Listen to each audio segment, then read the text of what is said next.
Hi, my name is Vinicius. I was studying business administration co-op with TSOM. I started on July of 2019 and I graduated on October 15th of 2020. Studying at Toronto School of Management was a really nice experience. I grew so much from there.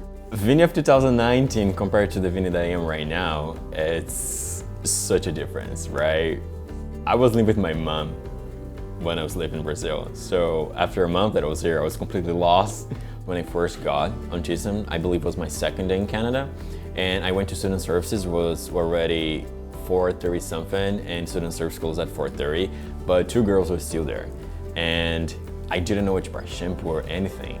And I asked them for help, and they helped me with like no second thoughts. Also remember the time that I was working at TSOM. I work at student services there. On my second month here in Canada, we had a selection. One person was living student service at TSOM and I was selected. I learned not only as a student, but also as a worker. I always liked to help people when I was working at TSOM or even being a student there. All the experience that I have with customer services over there, and like, not only that, I work with marketing too over there. I work with like career services, and now being independent and did everything that I have done so far all by myself with no help of my family or anyone else that could actually help me, made me grow so much internally and I believe externally as like the human being that people see me right now. But at the same time, I know that I can be much more because now I have a more perspective of what I can do.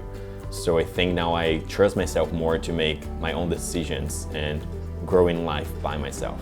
There's no words for what you experience here being by yourself. Just do it and feel what you feel. If you cry every day, cry every day. If you miss home, miss home. Like, don't give up on the first 2 months because you're gonna cry every day. I did. So don't be ashamed of doing it and like, just wait until the end because it's gonna be worth it.